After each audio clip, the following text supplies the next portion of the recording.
हरिओम प्यारों, हरिओम भक्तों। आज हम थोड़ा हनुमान जी के बारे में चर्चा करेंगे।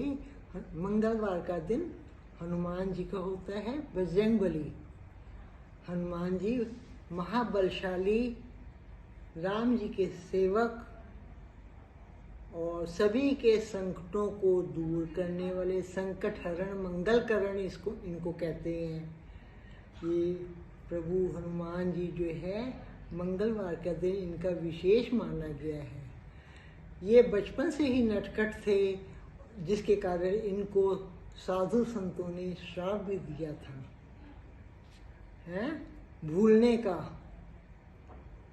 ये इन्होंने बचपन में खेलते हुए एक बार सूर्य देव के पास पहुंच गए और सूर्य को बॉल समझकर इन्होंने मुंह में रख लिया था।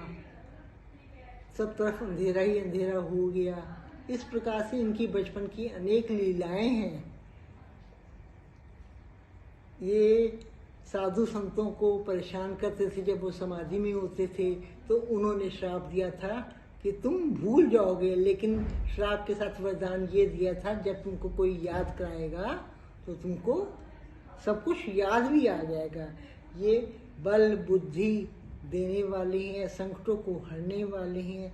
हनुमान जी के 12 नामों का मैं आपको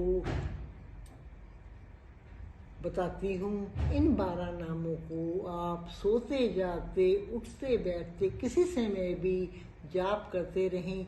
इनके 12 नामों का जाप करने से आपके सभी संकट दूर होंगे।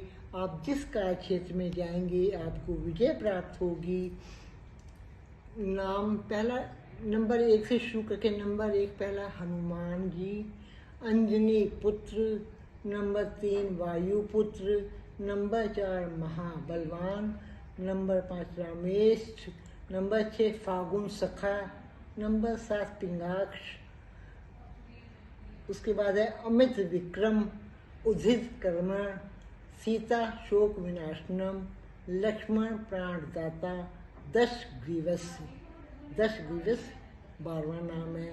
इस प्रकार से इनके अर्थ हैं हनुमान जी। दूसरा है अंजनी पुत्र। इनकी माता जी का नाम अंजनी था तो इनको अंजनी पुत्र हनुमान जी भी कहते हैं। ये वायुपुत्र, ये पवन देव के पुत्र हैं, इनको पवन पुत्र भी कहते हैं। वायुदेव पुत्र हैं। महाबलवान, शक्तिशाली, शत्रुओं को हराने वाले, उनको नष्ट करने वाले। रामेश, रामचंद्र जी के प्यारे। फागुन सखा, फागुन अर्जुन के लिए बोला गया है।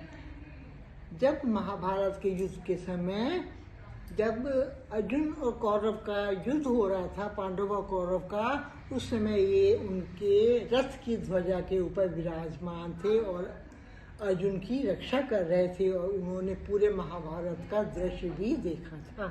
पिंगाक्ष, पीली आंखों वाले। इनके नेत्र पीले और लाल हैं।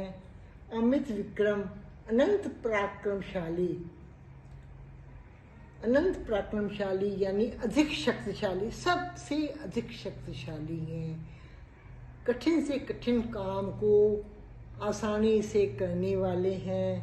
उदित कर्मण, उदित मैंने समुद्र को लांघ जाने वाले। जब रावण सीता जी को ले गया था और लंका में सीता जी की खोज के लिए निकले थे तो इन्होंने समुद्र लांघा था। और समुद्र लांघा था उससे पहले ये जब सीता जी की खोज के लिए ये सारे वानर इकट्ठे हुए थे तब ये समुद्र लांघने का सोच रहे थे कि मैं कैसे पार करूँगा।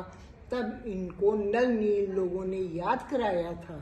वानर नल नील जो इनके साथी थे उन्होंने याद कराया था कि तुम तो महाबलशाली हो, तुम तो सब कुछ करने वाले हो, समुद्र तो तुम्हारे लिए आसानी से पार हो जाओगे। इस प्रकार से उदित कर्मण मैंने समुद्र को लांघ जाने वाले। सीता शोक विनाशन, सीता जी के शोक का हरण करने वाले। जब वो लंका में रावण की कैद में अशोक वाटिका में बैठी हुई थी और राम जी की याद में, इस प्रकार से वहाँ पर जाकर जब इन्होंने श्री रामचंद्र जी द्वारा दी हुई अंगूठी उनको दी, जिससे सीता जी का शोक हरण किया था, इसलिए सीता शोक विनाशन भी इनको कहा जाता है।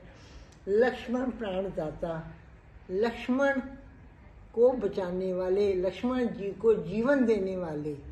जब युद्ध हो रहा था, युद्ध के समय लक्ष्मण मूर्छित हो गया था और उस समय परेशान देखकर ये संजीवनी बूटी लेने के लिए संजीवनी बूटी का पर्वत ही उखाड़ लाए थे उनकी बचाने के लिए। तो ये इस प्रकार से संजीवनी बूटी देकर लक्ष्मण के प्राण बचाए थे, इसलिए इनको लक्ष्मण प्राणदाता भी कहते हैं।